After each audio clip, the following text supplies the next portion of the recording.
Hello everyone, मैं राजू भंडारी आप सबका स्वागत करता हूं अपने चैनल इलेक्ट्रिकल अड्डा में।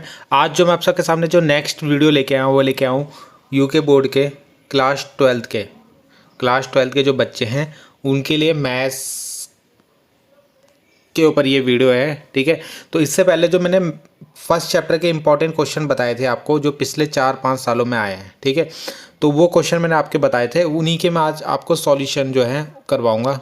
ठीक है, उनके आंसर आपको इस वीडियो में मिलेंगे। ठीक है, तो आपको ये वीडियो देखनी ज़रूरी है, क्योंकि यहाँ पे आपको क्या होता है, देखो इंपॉर्टेंट क्वेश्चन का मतलब क्या है। इंपॉर्टेंट क्वेश्चन का मतलब ये है कि आपके इससे आपको ये पता चल जाएगा कि पेपर किस तरीके से बनता है। ठीक है, और पेपर में जो क्वेश्चन किस तरीके से पूछे जाते हैं। ठीक, बहुत से बच्चों को ये पता नहीं चलता कि कौन से क्वेश्चन पूछे जाएंगे, तो वो क्या होता है, देखो वैसे पढ़ना तो आपको सारा ही है, मगर कुछ क्वेश्चन ऐसे होते हैं जो आते ही आते हैं एग्जाम में, जो इंपॉर्टेंट होते हैं। ठीक है, तो वो क्वेश्चन आपको पता चल जाएंगे, एग्जाम्पल से किस तरीके से क्वेश्चन आपको करने हैं। ठीक है, वो आपको पता चल जाते हैं। बाकी आप अगर पुराने पेपर्स करते हो, पिछले 4-5 सालों के अगर आपने पेपर्स कर दिए, ठीक है, तो आपका 60-70% आपका वैसे ही चैप्टर कंप्लीट हो जाता है। ठीक है, तो ये फ़ायदा होता है पुराने पेपर्स को करने का। ठीक, तो यहाँ पे आपको ज़रूर पिछले 4-5 सालों के पेपर ज़रूर करने चाहिए। ठीक है, आइडिया मिलता है और अपनी तैयारी का भी पता लगता है कि हमने जो पढ़ा है वो, जब आप क्वेश्चन देखते हो तो वो चीज़ें हमने पढ़ी है या नहीं पढ़ी, वो भी आपको पता लग जाता है। ठीक है, कि जो हमने पूरे साल भर पढ़ा है। ठीक, जैसे आपने मान लो पूरे साल भर पढ़ाई करी, उसके बाद आप जब पेपर सॉल्व करने जाओगे तो आपको पता लगेगा कि हाँ ये चीज़ें हमने पढ़ी थी या नहीं पढ़ी थी। ठीक है, तो ये भी आइडिया हो जाता है कि क्या चीज़ आपको पढ़नी चाहिए, और पेपर्स के लिए क्वेश्चन को देख के आपको पता चल जाएगा हाँ ये चीज़ें इंपॉर्टेंट है। ठीक है, तो इसलिए आपका ज़रूरी है। तो बाकी देखते हैं। ठीक है, स्टार्ट करते हैं। तो यहाँ पे हम पहला क्वेश्चन देखते हैं। पहला क्वेश्चन ये है कि आपको एक ऐसा एग्जाम्पल देना है, यानी ऐसा उदाहरण देना है जो स्वतुल्य, संक्रामक हो किंतु सम्मित ना हो। ठीक है, तो एक ऐसा एग्जाम्पल आपको देना है। ठीक है, तो पहले हम समझ लेते हैं कि ये स्वतुल्य क्या होता है, ठीक है, संक्रामक क्या होता है और सम्मित क्या होता है, उसके बाद हम इसका आंसर देंगे। तो यहाँ पे अगर आपको दिख रहा होगा कि टाइप्स ऑफ रिलेशन, यानी रिलेशन के प्रकार, तो एक होता है रिफ्लेक्सिव, यानी स्वतुल्य बोलते हैं इसको। ठीक है, तो स्वतुल्य में क्या होता है आपका, जैसे कि आपका ए कोई हमने 2 नंबर लिए हैं ए, वो बिलोंग्स करेंगे रिलेशन से। ठीक है, तो यहाँ पे ये याद रखना कि वो जो दोनों नंबर हैं, ठीक है, वो दोनों नंबर किस से बिलोंग्स करने चाहिए, आर से बिलोंग करने चाहिए। ठीक है, ये लिखा हो ना मैंने फॉर एवरी, तो फॉर एवरी जो ए नंबर हैं वो आपके किस से बिलोंग्स करने चाहिए, आर से, रिलेशन से बिलोंग करने चाहिए। ठीक है, इसको समझते हैं एक एग्जांपल से। जैसे मान लो आपके ए दे रखा है, कोई ए सेट दे रखा है कोई, उसके रिलेशन हमने बनाए, ये क्या बनाए, ये इसके रिलेशन बनाए हमने। ठीक है, इसके संबंध बनाए। अब यहाँ पे आपको कैसे पता चलेगा ये इसके अंदर रिफ्लेक्सिव है या नहीं है, तो अगर आप देखो तो 1-1, जैसे ए और ए सेम वाले, देखो सेम वाले हैं ना, इसके अंदर 1-1 है, 2-2 है, 3-3 है, यानी जो तीनों नंबर हैं उनके क्या है, आपको दिख रहा होगा। जैसे 1 नंबर है तो उसका 1-1 है, 2 नंबर है तो उसका 2-2 है, 3 नंबर है तो उसका 3-3 है। तो ये यहाँ पे रिफ्लेक्सिव होगा, यानी सेम वैल्यू वाले, है ना, ये रिलेशन के अंदर आ रहे हैं।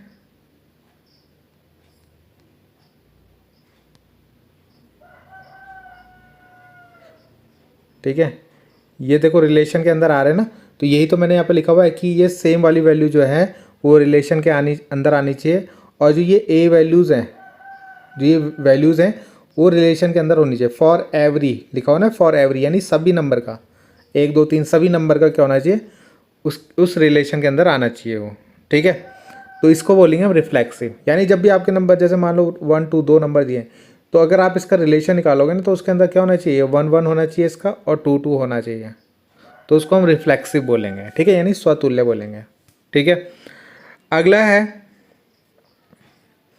अब जैसे ये है, यहाँ पे 1 2 3 4 4 नंबर दिए हैं, तो 1 का 1 के साथ है, 2 का 2 के साथ है, 3 का 3 के साथ है ना, मगर यहाँ पे देखो 4 4 नहीं है, 4 4 आपको नहीं दिख रहा होगा इसके अंदर, तो इसलिए ये रिफ्लेक्सिव नहीं होगा क्योंकि 4 4 बिलोंग्स नहीं कर रहा रिलेशंस के अंदर। ठीक है, तो ये इसका रिफ्लेक्सिव नहीं होगा। तो अब आपको समझ में आ गया होगा रिफ्लेक्सिव किसे बोलते हैं यानी स्वतुल्य किसे बोलते हैं। तो सेकंड जो यहाँ पे है आपका सिमेट्रिक, जिसको हम सममित बोलते हैं। ठीक है, तो सममित में क्या होता है, यहाँ पे जैसे आपके मान लो ये जो ए बी होता है, इसको अभी एग्जांपल से समझाऊंगा आपको, तब अच्छे से समझ में आएगा। पहले वैसे समझ लो, अगर मान लो ए और बी आपका रिलेशन के अंदर है, ठीक है, बिलोंग्स कर रहा है उससे, उसका उल्टा क्या हो जाएगा, देखो बी ए हो जाएगा ना, ए बी का उल्टा कितना हो जाएगा बी ए, ये भी बिलोंग करना चाहिए आर से। ठीक है, फॉर एवरी जो ए और बी है, जितने भी आपने ए और बी इसके अंदर लिए हैं वो सारे के सारे कहाँ होने चाहिए, सेट के अंदर होने चाहिए। कहाँ होने चाहिए, सेट से बिलोंग करने चाहिए। ठीक है, अब इसी चीज़ को देखो एग्जांपल से कैसे समझेंगे। मान लो आपने एक सेट लिया ए के अंदर, कितने नंबर हैं 1 2 3। ठीक है, अब यहाँ पे जो इसका रिलेशन बनाया, सपोज हमारा ये रिलेशन बना कोई भी, ठीक, यहाँ पे बना 1 1 2 2। ठीक है, इस तरीके से रिलेशन बन गए सारे। तो यहाँ पे आपको चेक करना है कि यहाँ पे जो आपका सिमेट्रिक वाली कंडीशन बन रही है नहीं बन रही है। ठीक है, जैसा अगर मैं यहाँ पे देखूँ 2 3, क्या देखो 2 और 3, तो इसके अंदर देखो 3 2 भी है, क्या है 3 2 भी इसके अंदर बिलोंग कर रहा है। ठीक है, अगर 2 3 है, अगर 2 3 अगर रिलेशन के अंदर है तो 3 2 भी उसके अंदर रिलेशन के अंदर प्रेजेंट है। ठीक है, तो इसलिए इसको बोलेंगे हम सिमेट्रिक। क्या बोलेंगे, सिमेट्रिक। और ये जो 2 और 3 नंबर है, ये जो 2 और 3 नंबर है ये आपके सेट के अंदर भी है, देखो सेट के नंबर है अंदर है। ठीक है, यही तो बोला उन्होंने कि जो ये ए और बी होने चाहिए, वो जो ये रिलेशन के अंदर आ रहे हैं वो आपके सेट के अंदर, यानी सेट के अंदर भी होने चाहिए, ए के अंदर भी होने चाहिए। ठीक है, तो इसलिए क्या हो जाता है आपका सिमेट्रिक हो जाता है। तो ये कंडीशन आपको फुलफिल करनी पड़ेगी जब भी आपको कोई क्वेश्चन दिया होगा। तो आपको वहाँ पे जो रिलेशन आपने बनाया है वहाँ पे चेक करना पड़ेगा, जैसे 2 3 है तो इसका 3 2 बिलोंग कर रहा है कि नहीं कर रहा है। ठीक है, तो इसलिए सिमेट्रिक हो जाएगा। तो यहाँ पे सभी का उल्टा आपका होना चाहिए, आपको चेक करना पड़ेगा। अगला आता है इसमें ट्रांजिटिव, यानी जिसको संक्रामक बोलते हैं। ठीक है, यहाँ पे क्या होता है, जैसे मान लो ए बी आपका रिलेशन के अंदर है, ठीक है, और फिर बी सी ये भी आपका रिलेशन के अंदर पड़ रहा है, तो यहाँ से आपका जो बचा कौन कौन सा, ए और सी, ये जो है ये भी रिलेशन के अंदर होना चाहिए। ठीक है, इसको भी अभी एक एग्जांपल से समझेंगे, ये भी रिलेशन के अंदर पढ़ना चाहिए। जैसे अगर मैं बात करूँ, मेरे पास ये नंबर है 1 2 3। ठीक है, तो यहाँ पे मैंने लिया सबसे पहले 1 2। ठीक है, तो ए और बी हो गया, ए हो गया 1 और बी हो गया आपका 2। ठीक, फिर हमने लेना है, जैसे फिर लेना है बी और सी, यानी जो बी यहाँ पे था तो इसको ले लिया 2 और 3। क्या ले लिया 2 और 3, है ना। देखो अगर आप यहाँ पे देखो ये ए था तो ए की जगह कितना आ गया 1 आ गया, फिर है बी तो बी की जगह 2 आ गया, फिर यहाँ पे देखो बी आना चाहिए तो बी की जगह फिर 2 आ गया। ठीक है, और सी की जगह कितना ले लिया 3 ले लिया। ठीक, तो यहाँ पे ए सी भी इसके अंदर बिलोंग करना चाहिए, तो ए की वैल्यू कितनी आ गई यहाँ से 1 और सी की वैल्यू कितनी आ गई हमारी, ये सी है ना तो 3, तो यह 1 3 भी इसके अंदर बिलोंग करना चाहिए। तो देखो 1 3 आ रहा है यहाँ पे, अगर आप देखो तो 1 3 भी आ रहा है। ठीक है, तो यानी 1 2 फिर 2 3, फिर ये ए हो गया और ये आपका सी हो गया, तो ये भी बिलोंग कर रहा है किसके अंदर, रिलेशन के अंदर बिलोंग कर रहा है ना, ये भी रिलेशन के अंदर आ रहा है, ये रिलेशन है पूरा आ रहा है ना, तो इसलिए ये ट्रांजिटिव हो जाएगा। ठीक है, देखो एग्जाम्पल से जल्दी समझ में आएगा, आप इसको एग्जाम्पल के थ्रू करोगे ना तो जल्दी समझ में आ जाएगा। अगला है इक्विवेलेंस रिलेशन निकालना है, तुल्यता संबंध निकालना है आपको। तो अगर आपका ये तीनों हो जाएगा, अगर रिफ्लेक्सिव भी हो जाए, सिमेट्रिक भी हो जाए, ट्रांजिटिव हो जाए, जो तीनों हमने ऊपर पढ़े हैं, अगर तीनों केस इसके अंदर आ रहे हैं तो वो क्या हो जाएगा, इक्विवेलेंस हो जाएगा, नहीं तुल्यता संबंध इसके अंदर स्थापित हो जाएगी। ठीक है, तो ये आपको आगे होगा समझ में, तीनों में क्या आपको क्या चीज़ें आपको चेक करनी है। ठीक है, जब भी क्वेश्चन में आएगा। ठीक है, तो ये जब आपको ये समझ में आएगा तभी आप क्वेश्चन कर पाओगे। तो पहले इसको अच्छे से समझ लेना, भले इसको आपको करने में 10-15 मिनट लगे, 20 मिनट लगे, पहले इसको अच्छे से समझो। ठीक है, तब जाके क्वेश्चन स्टार्ट करना। ठीक है, तो देखते हैं क्वेश्चंस। तो यह है आपका फर्स्ट क्वेश्चन, जिसमें हमें बताना था कि स्वतुल्य यानी रिफ्लेक्सिव हो, संक्रमक यानी ट्रांजिटिव हो, मगर सिमेट्रिक ना हो। ठीक है, तो यहाँ पे अपनी तरफ से एक एग्जांपल बनाएंगे। तो हमने एक सेट लिया ए, जिसके अंदर 1 2 3 3 नंबर ले लिया हमने। ठीक है, अब आपको पता है रिफ्लेक्सिव यानी स्वतुल्य होने के लिए क्या होना चाहिए, जैसे 1 2 3 है तो इसका 1 1 इसके अंदर होना चाहिए, रिलेशन के अंदर जो भी रिलेशन संबंध आप बनाओगे 2 2 होना चाहिए, 3 3 होना चाहिए। तो आपको दिख रहा है कि इसके अंदर 1 1 भी है, 2 2 भी है और 3 3 भी है, तो यानी ये स्वतुल्य तो हो गया। ठीक है, पहले चीज़। दूसरा हमें बनाना है सममित नहीं होना चाहिए, यानी सिमेट्रिक नहीं होने। सिमेट्रिक के लिए क्या होता है, अगर आपके पास ए और बी है, चलो इसको एक भी एक वैसे नंबर से लिख समझा देता हूँ। अगर आपके पास 1 और 2 है तो उसके अंदर 2 1 भी होना चाहिए। ठीक है, तो अगर हम देखें तो यहाँ पे अगर इस रिलेशन को देखो तो इसके अंदर 1 2 तो है मगर 2 1 नहीं है। ठीक है, तो इसलिए ये सममित नहीं होगा। अगला देखते हैं हम ट्रांजिटिव। ठीक है, ट्रांजिटिव यानी संक्रमण। तो इसमें अगर आप देखो तो जैसे मान लो आपके पास 1 1 ले रखा है मैंने और एक ले रखा है 1 2। ठीक है, अगर मैं इसको ए ले लूँ, इसको बी ले लूँ, ठीक है, तो आपके पास ए बी होना चाहिए सबसे पहले, है ना। फिर आपके पास एक बी सी होना चाहिए, बी और सी। तो अगर ये भी बी है देखो, है ना, यहाँ पे भी बी 1 है, यहाँ पे भी बी 1 है। और ऐसा अगर मैं सी ले लूँ, क्या ले लूँ, सी, तो अगर आप देखो तो ए और सी हमारे पास होना चाहिए, यानी पहला वाला और ये होना चाहिए। तो आपको दिख रहा है यहाँ पे 1 और सी यानी 1 2 है। ठीक है, दोबारा समझ लो। जैसे मान लो आपके पास पहले 1 1 है, ठीक है, इसको लिखते हैं हम ए बी, क्या लेते हैं, ए बी। फिर होता है हमारे पास मान लो हमने ले लिया 1 2, तो यानी यही नंबर बी वाला यहाँ पे भी होना चाहिए, तो है यहाँ पे बी 1 है और ये हो गया हमारा सी।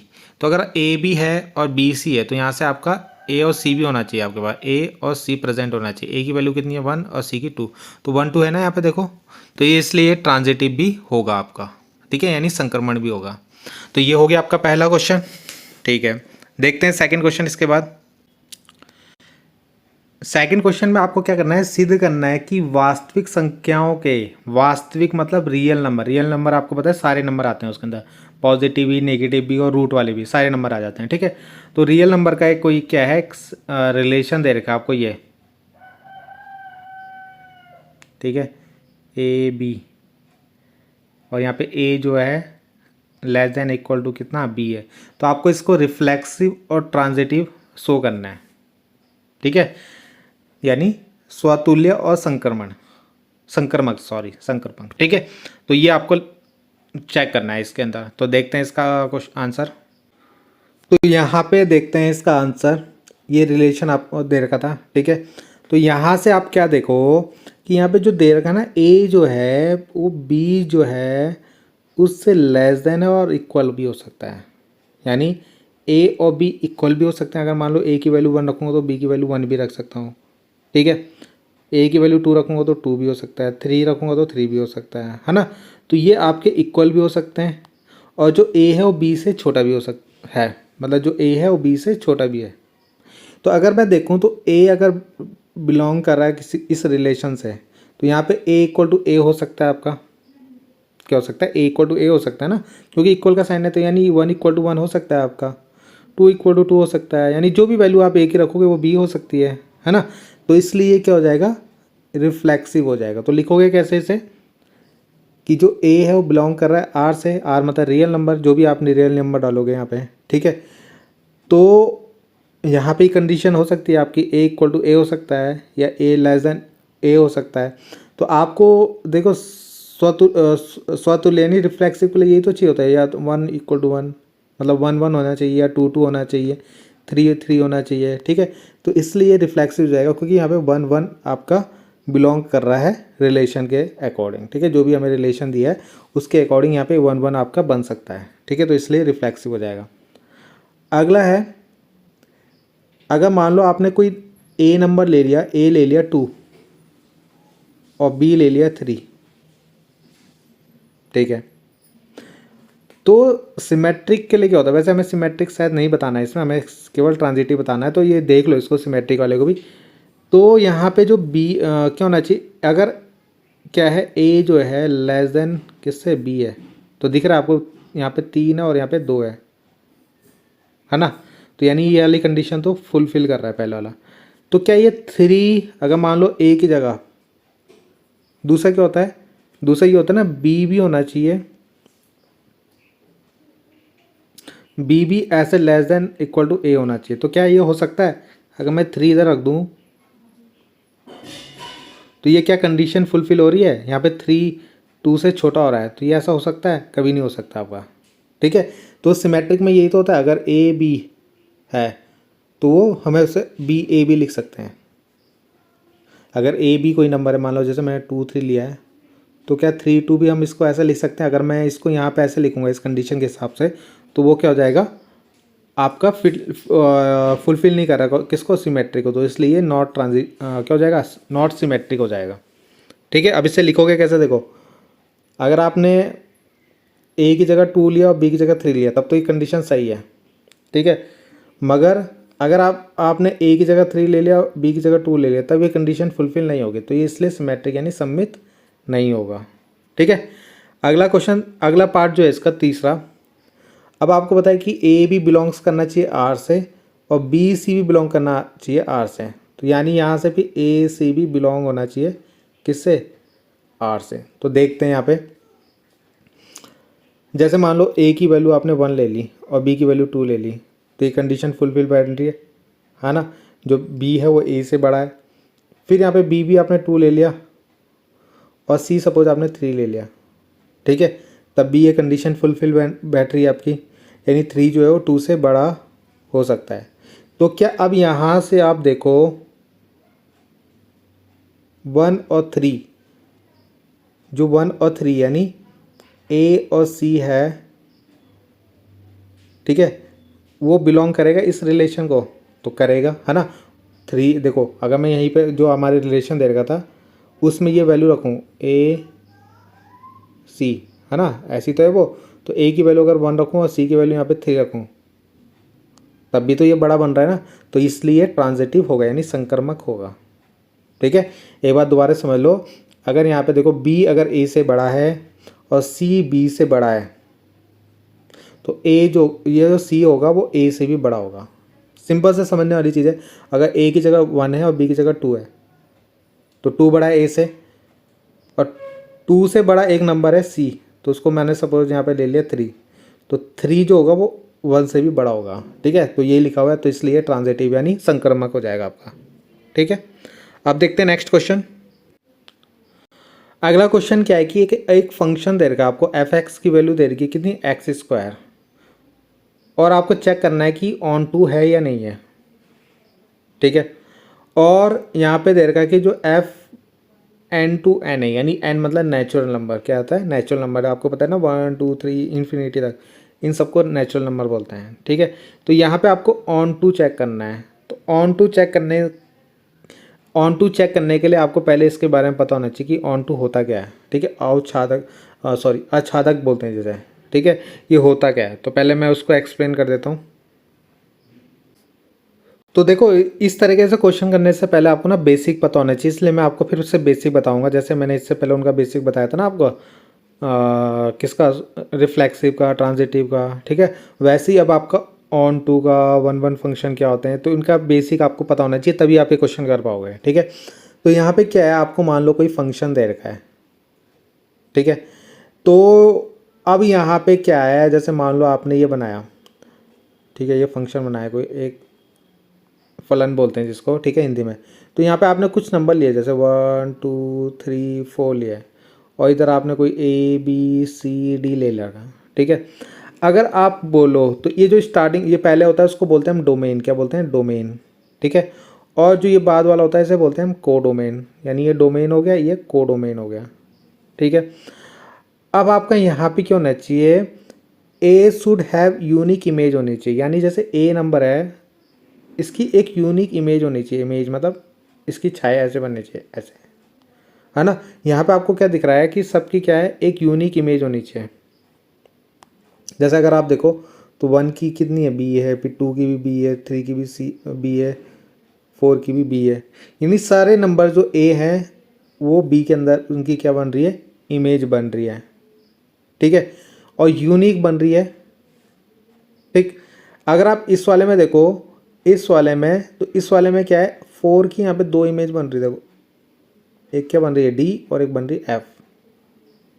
ठीक है, क्या बन रही है? डी एफ, यानी यहाँ पे 2 इमेज बन रही है, एक ए जो नंबर हैं, अगर आपने ए लिया है इधर बी लिया है, तो यानी डोमेन की यहाँ पे 2 इमेज बन रही है। तो ऐसा नहीं होना चाहिए, सबकी क्या होनी चाहिए, यूनिक इमेज बननी चाहिए।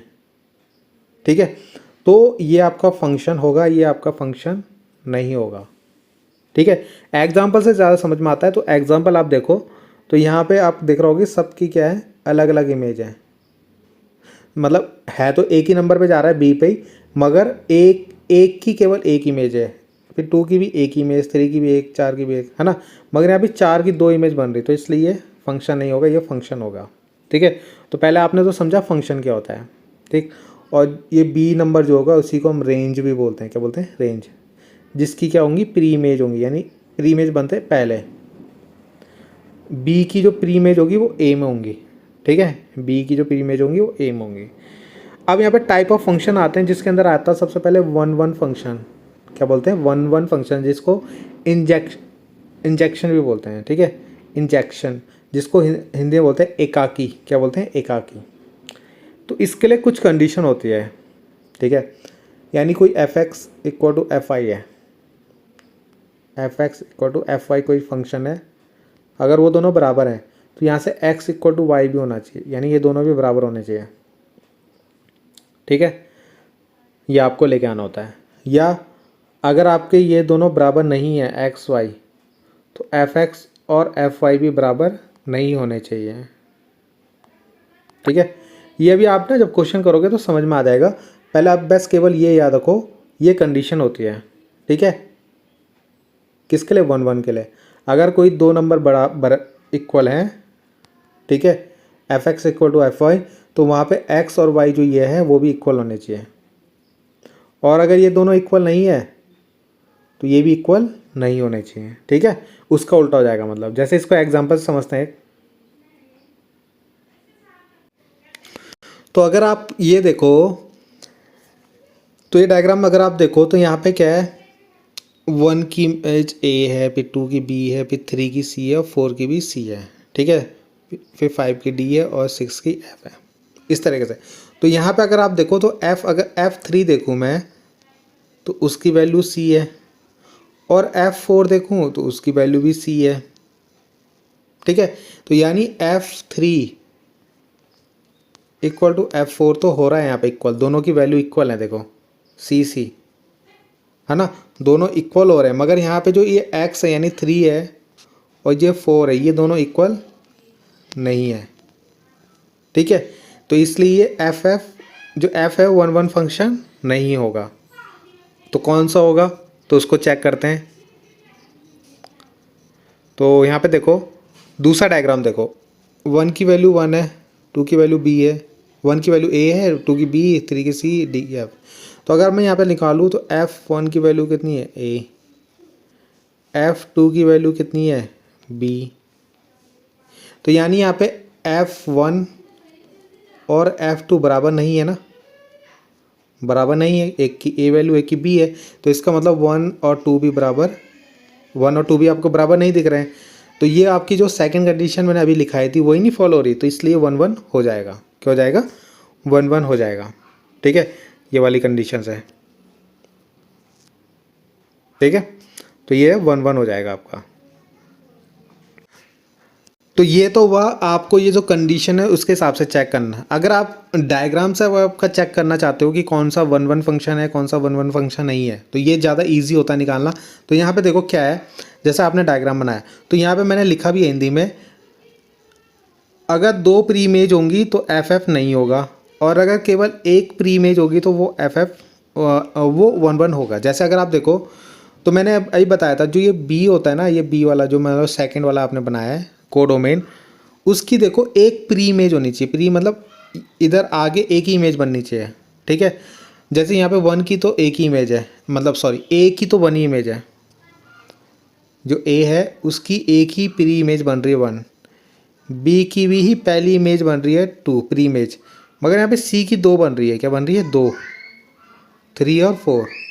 तो यहाँ पे 2 प्री इमेज बन रही है ना, तो इसलिए FF जो F होगा वो 1-1 नहीं होगा आपका। ठीक है, और अगर हम सेकंड वाले में देखें तो 1 की भी 1 है, A की भी 1 है, 2 की भी, B की भी 2 है, और C की भी 3 है, और D की भी 4 है, तो सबकी एक एक बन रही ना, इसलिए ये क्या होगा 1 1 फंक्शन हो जाएगा आपका। तो इतना सिंपल होता है डायग्राम से आपका निकालना, ठीक है। तो ये आपको नोट करके रखना है, तभी आप ये क्वेश्चन कर पाओगे, ठीक है।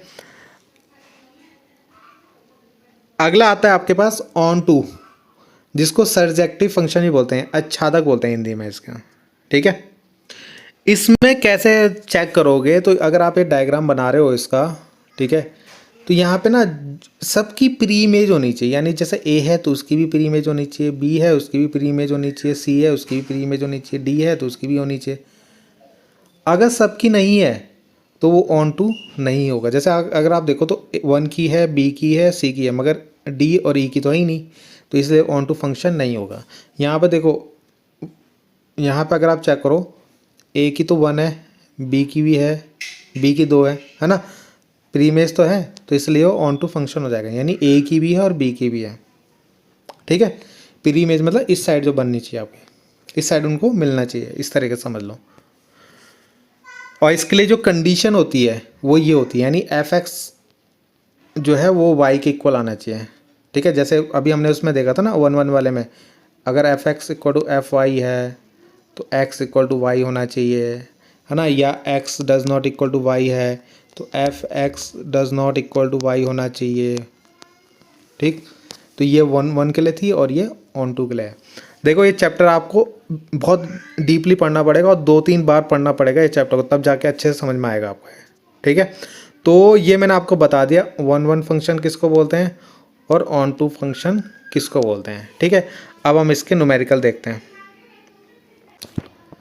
तो ये क्वेश्चन था आपका, ठीक है। यहाँ पे F x equal to X square दे रखा है, तो इसको चेक करना है ऑन टू है या नहीं है, ठीक।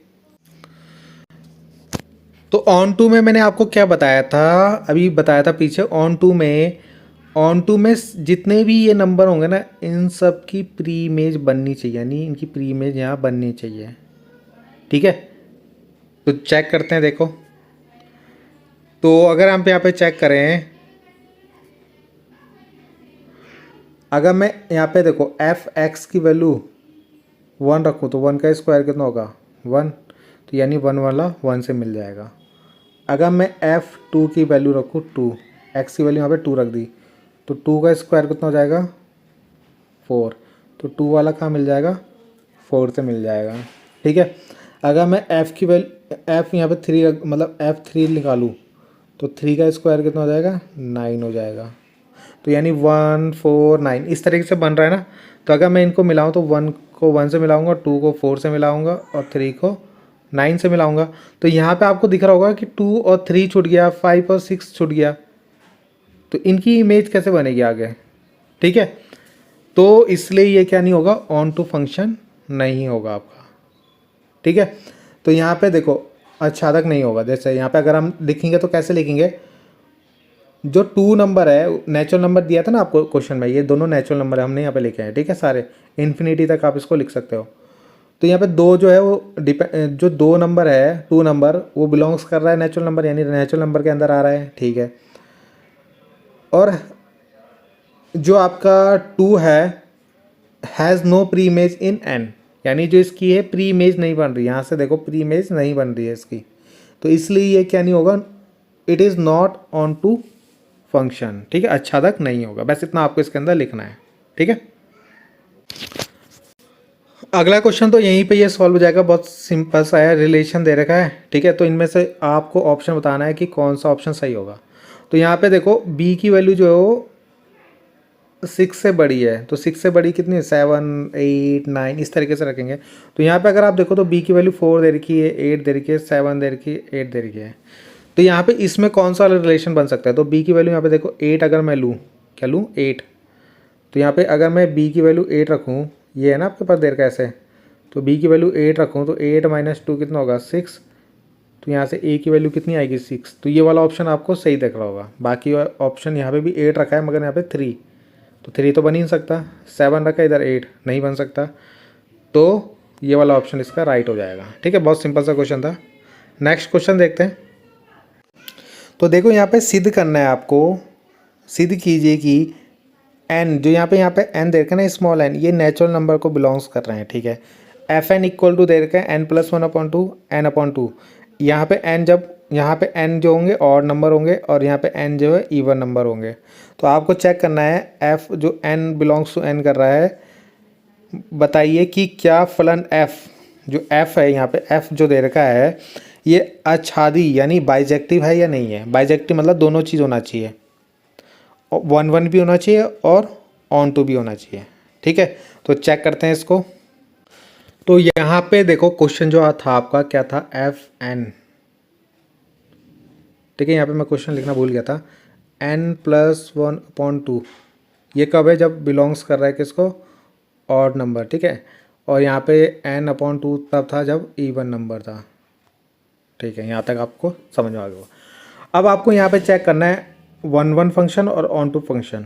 तो 1 फंक्शन में मैंने आपको क्या बताया था, 1 वाले में मैंने क्या बताया था, इन सब की क्या होनी चाहिए, एक प्री इमेज होनी चाहिए।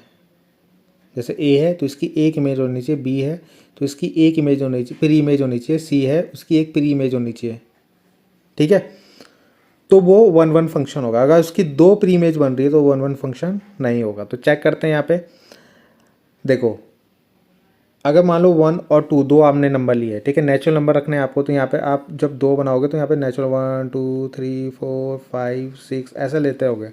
ऐसे ही दूसरा 1 2 3 4 5 6 ऐसे नंबर लेते रहोगे। ठीक है, अब जैसे आप 1 रख रहे हो है ना, अगर आप इवन वाले में रख रहे हो 1, इवन वाला देखो क्या था, n+1/2। तो आप देखो 1 रखोगे यहाँ पे n की वैल्यू, तो 1+1 कितना होगा, 2, 2/2 कितना आएगा 1। तो ये 1 वाला कहाँ मिलेगा, 1 से मिल जाएगा। ठीक है, ऐसी अगर मान लो आपने 2 रखा किस वाले में, इवन वाले में, इवन वाले का फॉर्मूला क्या था, n/2। तो 2/2 होगा ये भी, तो इसको भी काट के कितना आएगा 1। तो यहाँ पे आपको क्या दिख रहा है कि f1 अगर हमने निकाला तो वो भी 1 आ रहा है, और f2 निकाला तो वो भी 1 आ रहा है। यानी इवन ये ऑड के लिए आ रहा है और ये इवन के लिए आ रहा है। ठीक है, तो यहाँ पे आपको वही दिखाना है इसको शो करके। तो अगर आप इस डायग्राम को देखो तो जब हमने f1 निकाला तो तब भी 1 आ रहा है, और f2 निकाला तो तब भी कितना आ रहा है 1। ठीक है, तो यहाँ पे देखो 1 भी 1 से मिल रहा है और 2 भी 1 से मिल रहा है। तो दोनों के दोनों क्या है, 2 से मिल रहे हैं।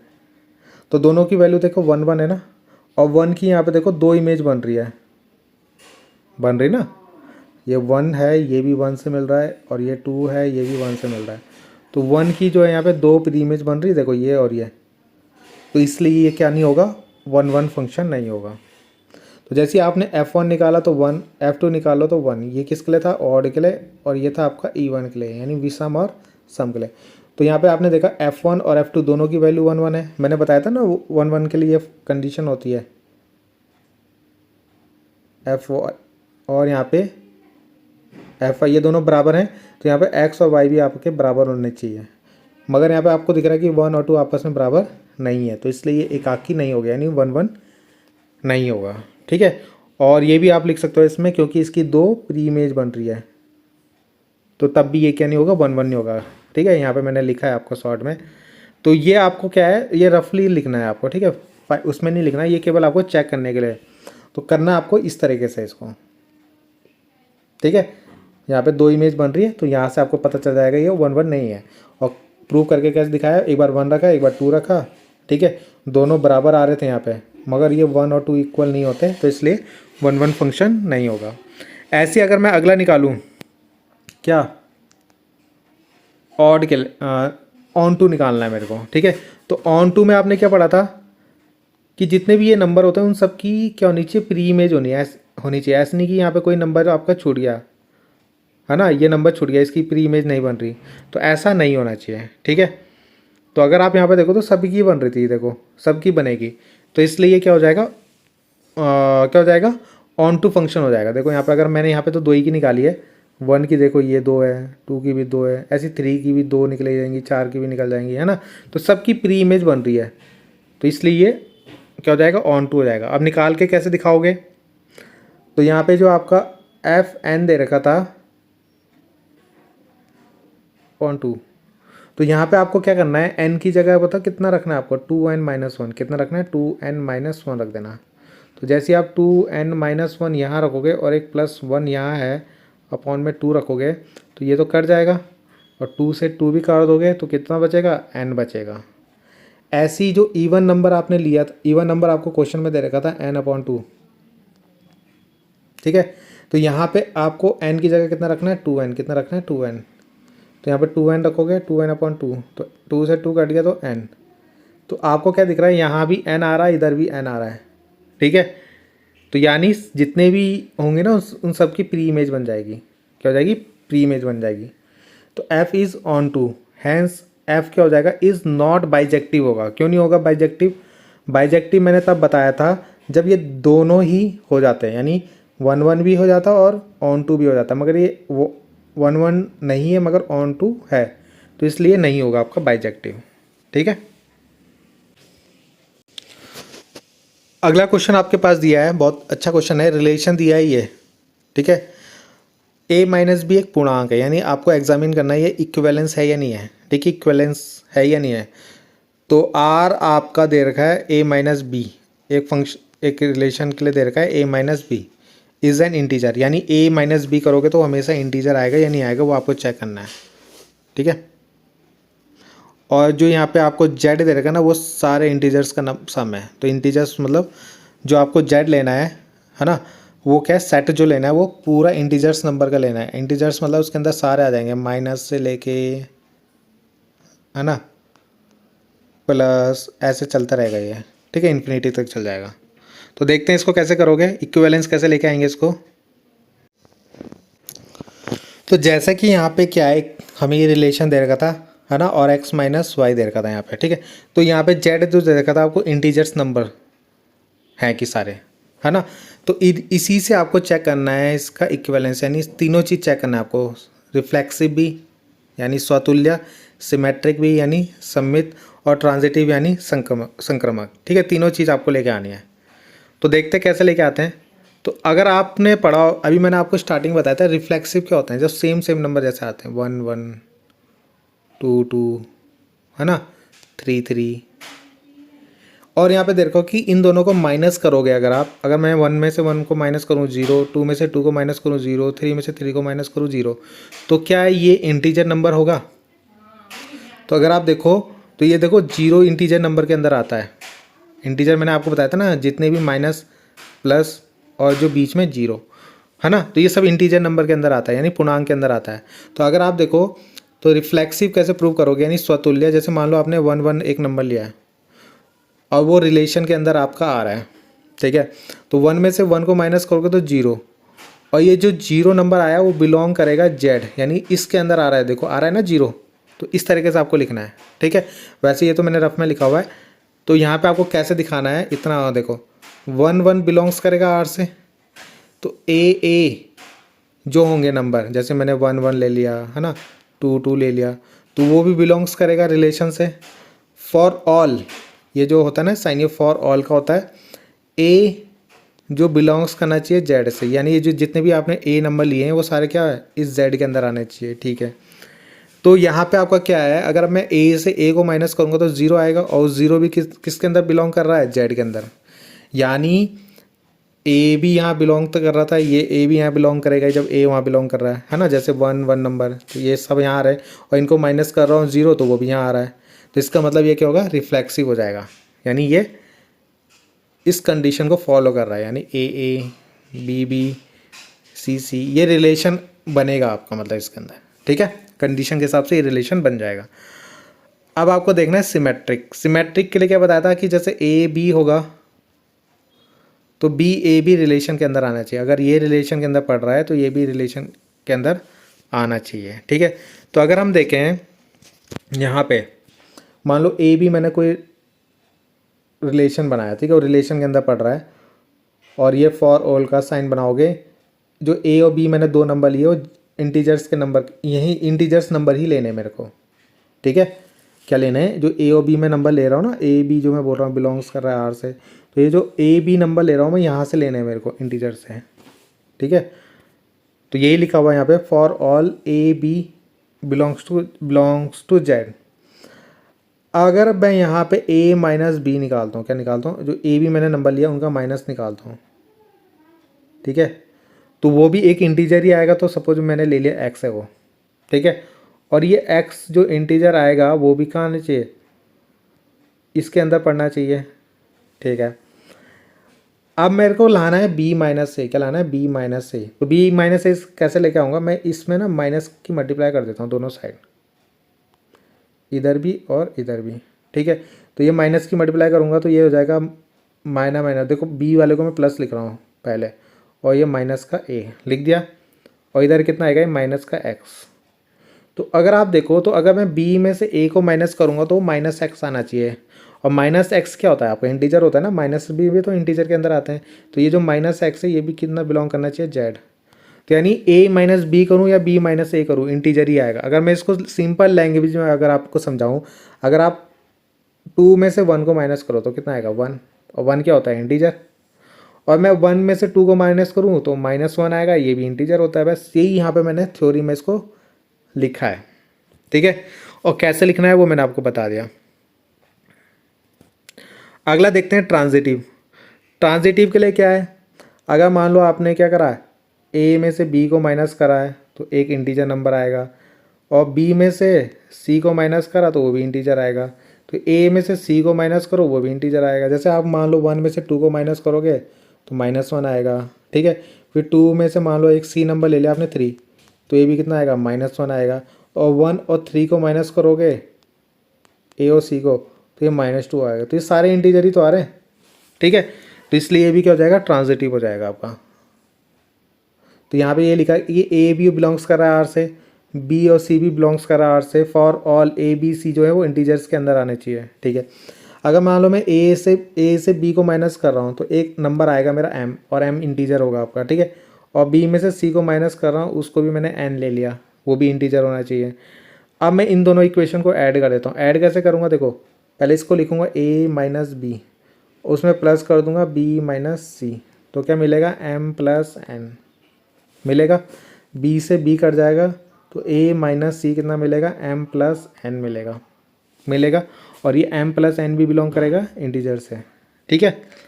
तो यही मैंने यहाँ पे लिखा हुआ है। और a और c बिलोंग्स कर रहा है r से। For all a b c belongs to z, z मतलब सारे इंटीजर नंबर। तो इसलिए ये क्या हो जाएगा, ट्रांजिटिव भी हो जाएगा आपका, ठीक है। तो ये इस क्वेश्चन में आपको करना था। अगला क्वेश्चन जो है आपके पास कि एक proof that function F R to R F x equal to sine X दे रखा है, और आपको प्रूव करना है नाइदर 1 और नॉर ऑन टू, ठीक है। ना तो ये 1 है और ना ही ये ऑन टू है आपका, ठीक है। ये आपको प्रूव करना है। तो देखते हैं इसको।